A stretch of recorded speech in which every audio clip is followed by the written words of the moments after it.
Assalamualaikum warahmatullahi wabarakatuh. Perkenalkan, nama saya Endang Ayuni dari kelas 5 SIP 4. Di sini saya akan menjelaskan akuntansi dan laporan keuangan. Akuntansi itu sendiri apa sih? Di mana proses pengidentifikasian, mengukur dan melaporkan informasi ekonomi untuk memungkinkan adanya penilaian dan keputusan yang jelas dan tegas bagi mereka yang menggunakan informasi tersebut. Nah, laporan keuangan ialah di mana laporan yang berisi pencatatan dan transaksi yang terjadi di dalam bisnis, baik transaksi secara pembelian maupun penjualan dan transaksi lainnya yang memiliki nilai ekonomi. Jenis-jenis laporan keuangan itu ada laporan laba rugi. Laporan laba rugi itu di mana laporan finansial perusahaan yang dibuat oleh perusahaan untuk mengetahui pengeluaran dan pemasukan bisnis secara mendetail. Ada dua laporan laba rugi. Yang pertama ada single step dan ada multiple step. Nah, yang kedua itu ada laporan arus kas, di mana sebagai catatan keuangan yang berisi informasi tentang pemasukan dan pengeluaran selama satu periode. Nah, ada laporan perubahan modal. Laporan perubahan modal itu ialah laporan yang tujuannya agar perusahaan dapat menggambarkan peningkatan maupun penurunan dan aktiva bersih kekayaan dalam periode tertentu. Nah, yang selanjutnya ada laporan neraca. Laporan neraca ialah laporan yang mengenai informasi mengenai akun-akun aktiva serta hal yang dapat menjadi kewajiban di dalam satu periode. Yang terakhir yaitu catatan atas laporan keuangan, mengacu pada informasi tambahan yang membantu menjelaskan bagaimana perusahaan sampai angka pada laporan keuangan tersebut.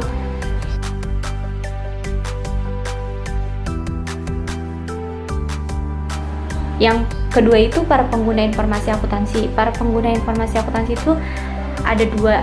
Yang pertama internal dan eksternal. Untuk internal itu sendiri ada manajemen sebagai pihak pertama pemakai informasi. Nah, yang kedua itu ada pemilik perusahaan.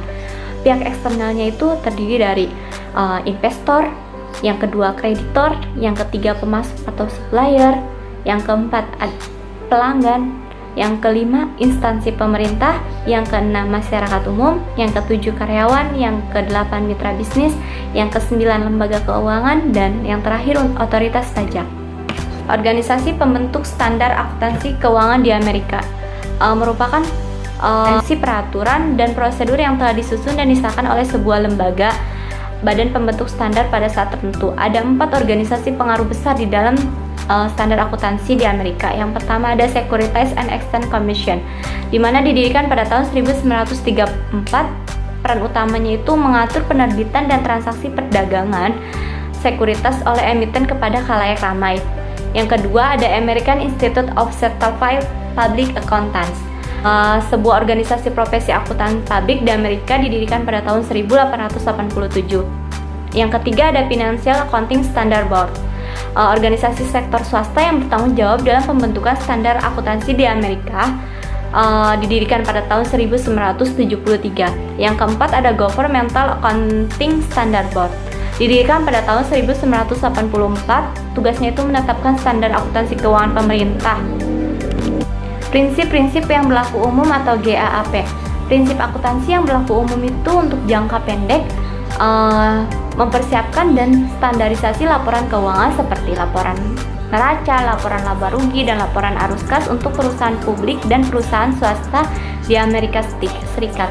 GAAP diimplementasikan melalui prinsip-prinsip pengukuran dan keterbukaan.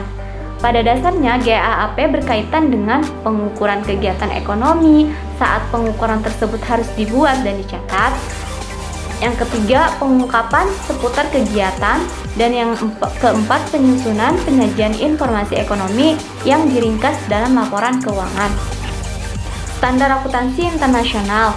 Akuntansi internasional itu akuntansi yang dilakukan untuk transaksi antar negara dengan membandingkan prinsip-prinsip akuntansi yang berlaku di negara-negara yang berlainan dan mengharmonisasikan standar akuntansi di seluruh dunia. Nah, nama standar akuntansi internasional itu sendiri ialah IFRS atau International Financial Reporting Standard. IFRS merupakan standar akuntansi internasional yang diterbitkan oleh International Accounting Standard Board yang menjadi standar global untuk penyusunan laporan keuangan perusahaan publik. Nah, komponen-komponen laporan keuangan setelah IFRS itu ada apa aja sih? Ada laporan posisi keuangan, ada laporan laba rugi komprehensif, ada laporan perubahan ekuitas, laporan arus kas, dan ada catatan atas laporan keuangan. Yang keenam, itu ada standar akuntansi di beberapa negara.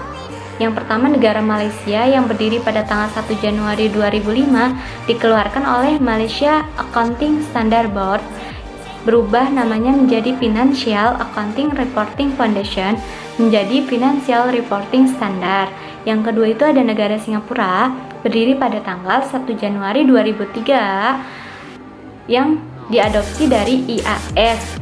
Karena itu Dewan Standar Singapura mengatakan bahwa FRS tidak berbeda jauh dengan IAS.